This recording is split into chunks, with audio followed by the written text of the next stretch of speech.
Hey guys, Micah from Black Bear Custom Kydex. I've got a sheath system to show you today. This one is going to be epic, and I want to get out ahead of it in case you are watching this and you're someone who likes to go, do 3 months on the Appalachian Trail, something like that, and every ounce is really important to minimize and do super lightweight, this, that, the other. There's always those people watching my channel, and I appreciate your insight and your input into that end of the spectrum. This is the complete opposite of that. So in case you're the type of person who's really into lightweight setups, you're probably not going to like this.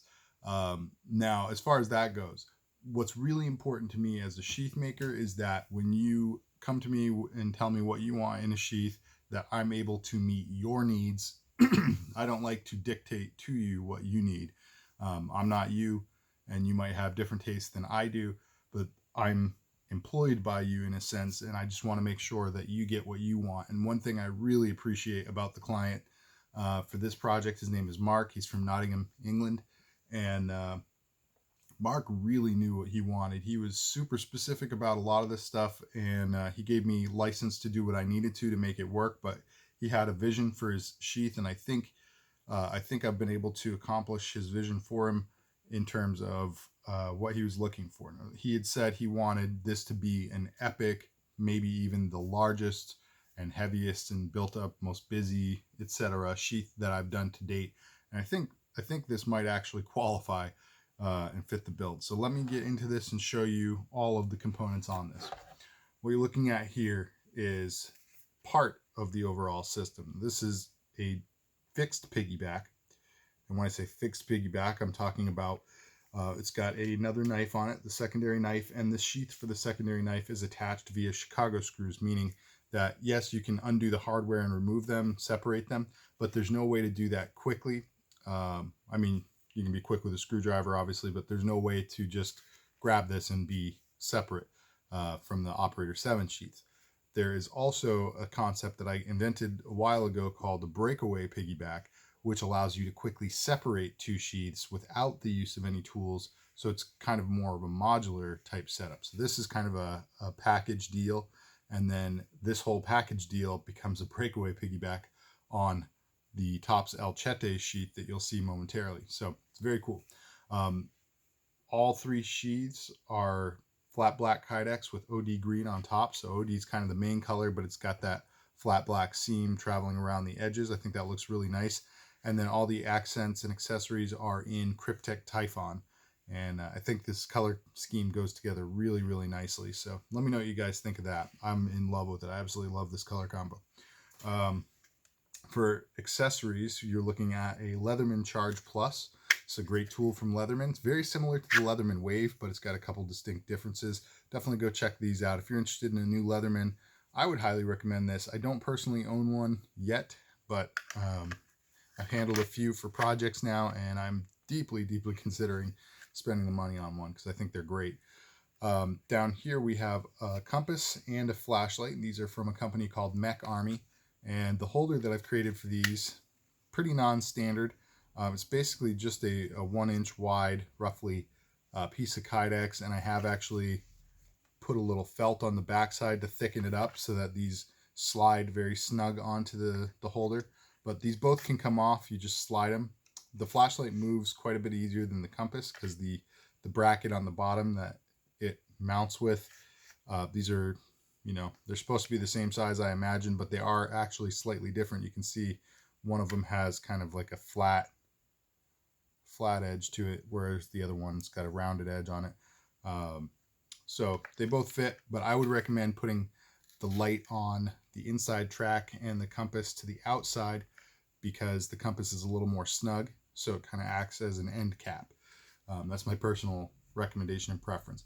The compass, I'll always go to the lengths to make the compass removable because it needs to get away from all the metal components on the sheath so that you can take an accurate reading and press on.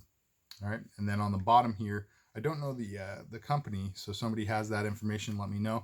This is a tack pen. The model is the TPX25. Oh, sorry, this is also from Mech Army. I see the maker mark right there. So yeah, tack pen, compass, and flashlight. Those are really interesting, all from Mech Army. All right, so there we go. Now on the back side, if you're wondering how this carries, this is part of a TMMS system, TMMS rather, Tactical Modular Mounting System from Blade Tech. And this is how this is going to hook into the El Chete rig. So stay tuned for that in just a couple minutes. In the meantime, what are these? These are actually QD sockets so that you can quickly attach or detach a chest harness. So this is a really interesting thing. Mark asked me if there's a way to maybe make this work where the piggyback is a chest harness, the breakaway to a chest harness. And so the standard option for a chest harness to have D-rings that are attached to the large sheath, and then you weave the harness arms onto the D-rings, and it kind of is designed to be a permanent fixed setup, and you can switch it around as needed, but it's not meant to change out quickly. Whereas this, what he was asking for was some way of being able to quickly do the harness. So the only thing I could think of, and I think it worked out really nicely, was going with QD sockets that you'd see mounted to like the M-Lock or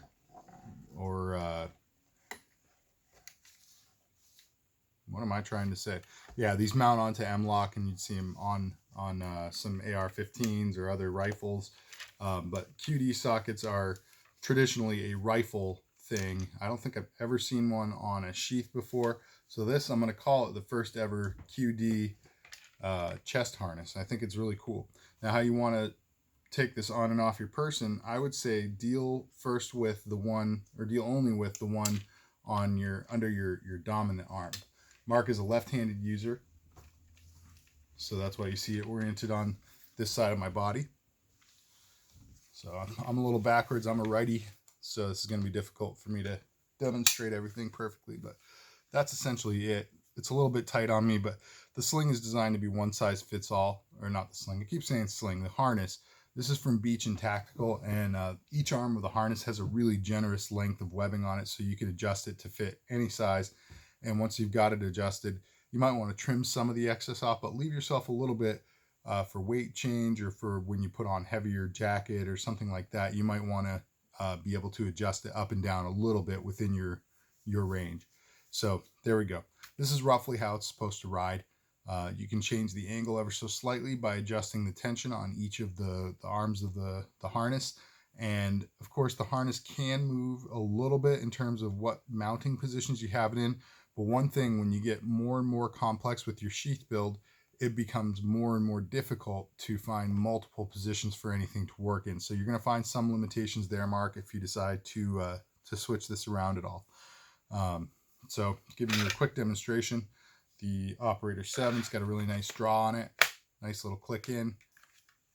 Same thing with that little bugger. And you already saw me draw some of the other components off of this. Taking it off, I'd recommend reaching under your dominant arm again and only dealing with that one buckle. It just makes it a lot easier. So slip your non-dominant arm through the loop from the tip of the sheath, the loop that's created from these two arms, and then reach behind your back and buckle up.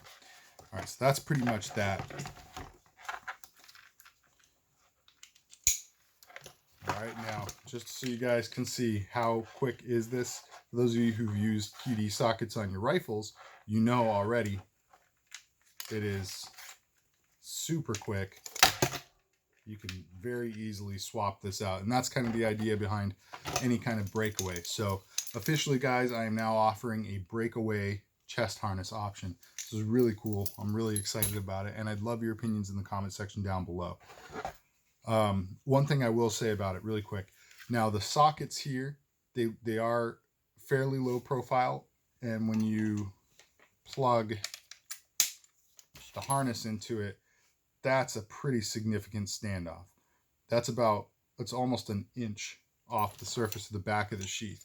So standard, initially, if this didn't have any other components on it, if it were just the QD sockets, I would say that might actually be pretty uncomfortable, because you're going to have 3 points kind of sticking off into your chest. And if you want this to be snug, which I prefer to have all my equipment stay kind of, I don't like the feeling of things jiggling around or not moving with my body. So I always have everything tight. But yeah, if you're going to do that, then this might be uncomfortable as is with no other attachments. What makes this a lot more tolerable is the fact that the TMMS attachment here gets the rest of it up higher. So the weight distribution, the pressure distribution is really spread out, and this does feel comfortable, I can tell you that. Now, I do have a solution for it in case you're just looking for a plain, sorry, that's my air compressor refilling. It does that time to time. There is a solution if you just want a plain sheath, no accessories, and this kind of QD setup. What I can do is put an elevation plate on the back that distributes all the weight. So don't worry about it. I got you covered. I think I can handle that. As always, it'll kind of be on a case-by-case basis. So let me know if that's something you're interested in, getting that QD harness set up. But I think a lot of people are probably going to, sorry about the background, guys. I think a lot of people are probably going to be really interested in that option. It's just a very versatile, quick change out, and allows you to do some other things with your sheath that you might not have thought you could. So, all right, now all of this fixed piggyback becomes a breakaway for the Tops Elchete. Obviously, you saw the TMMS.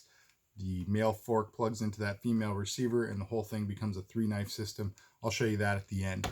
In the meantime, on the Elchete system here, again, everything double layered. You've got black with OD green on top, and then the accessories are OD with Cryptek Typhon on top. So that's what you're looking at here. For accessories, we have a Lansky LCD02 tactical sharpening rod, a Phoenix PD35 flashlight. This is a great light. And anytime I do a baldric setup, baldric, guys, is just 2-point sling traditionally, and you carry it under your non-dominant arm, handle facing forward.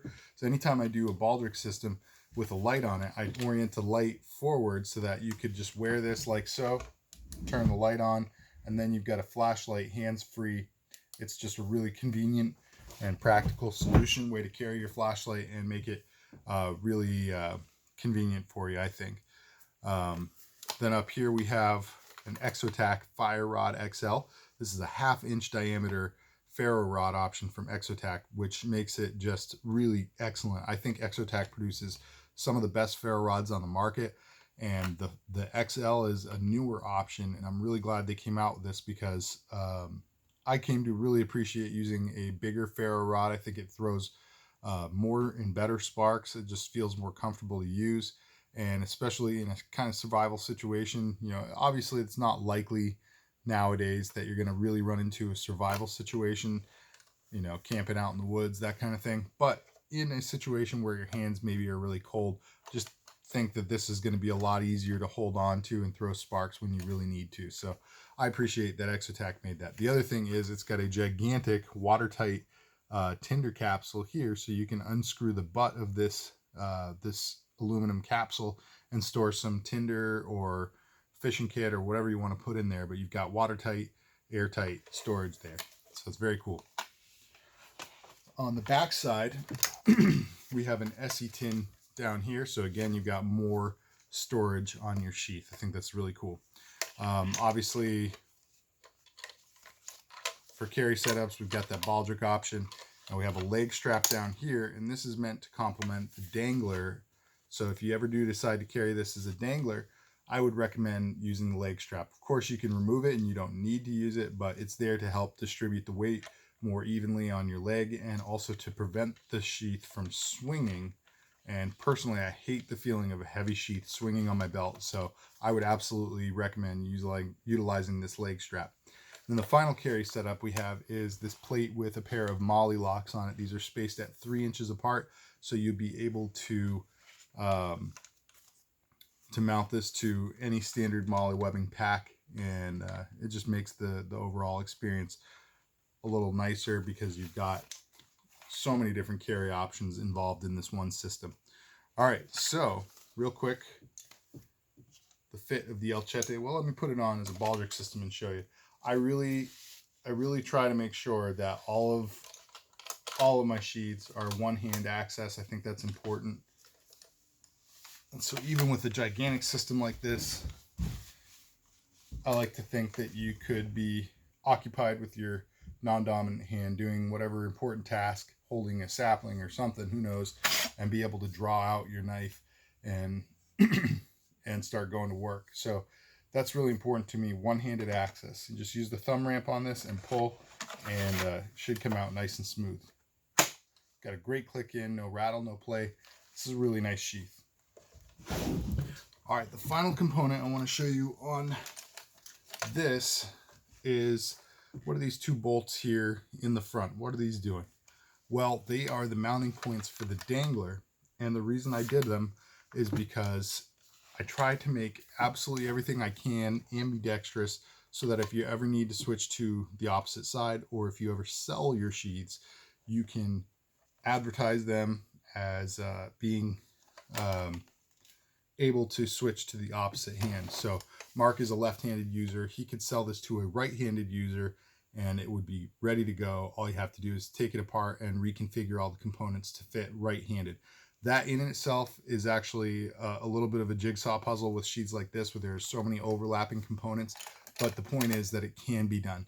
Now, Mark, if you ever do decide to move anything on this sheath, you're probably going to have to take multiple pieces off the overall system, and you'll see why when you get it, but there are overlapping components, which makes it very difficult.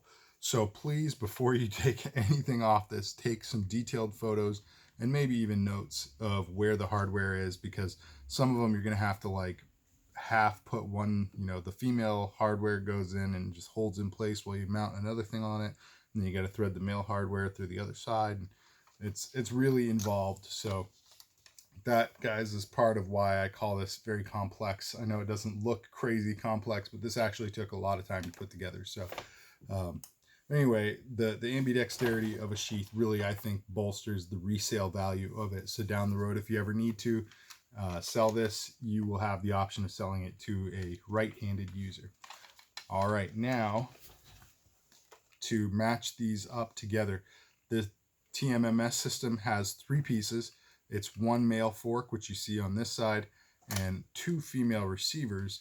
So one of them is mounted to this. The other one is just going to get shipped in the box, and Mark can mount that on his belt with a tech lock, or on a wall somewhere, or in a vehicle, whatever he wants to do. But that's going to allow him to quickly transfer this piggyback sheath onto multiple mounting platforms. So it's a really cool system. All right, so when this is all joined up together, this is a very heavy, I would say bulky sheath system. And it's very cool. It's got a lot of components on it, but obviously it's very heavy. How heavy is it? It's 8 1/8 pounds. So it's quite cumbersome. And I think you would find, like I was saying, if you are looking to go out on the Appalachian Trail or something, this is not the sheath for you. But for what Mark wanted, I think hopefully I hit the mark, or hit the nail on the head for him. I keep saying Mark and confusing myself. Hopefully this meets his needs, but I think to date, I would say this is probably the biggest, heaviest, and arguably most complex sheath system I've done. There are some others that have a lot more components in a smaller piece of real estate, but the overall thing with this, with all the layers and everything, this was a really, really tough one, guys. Let's take a look at all the stuff on this. It's a really cool setup. It's actually fairly comfortable with this beach and tactical sling. In case you're wondering, yes, you can pretty cleanly access all the knives. The one thing to watch out, the Operator 7 handle, yes, it does encroach a little bit here, so I wouldn't try to get in behind it. I would probably, what I'm doing is kind of coming with my palm at the butt of the Operator 7 handle, and I'm able to still use that thumb ramp, then complete my grip and draw that out. So it's not really much of an issue, in my opinion.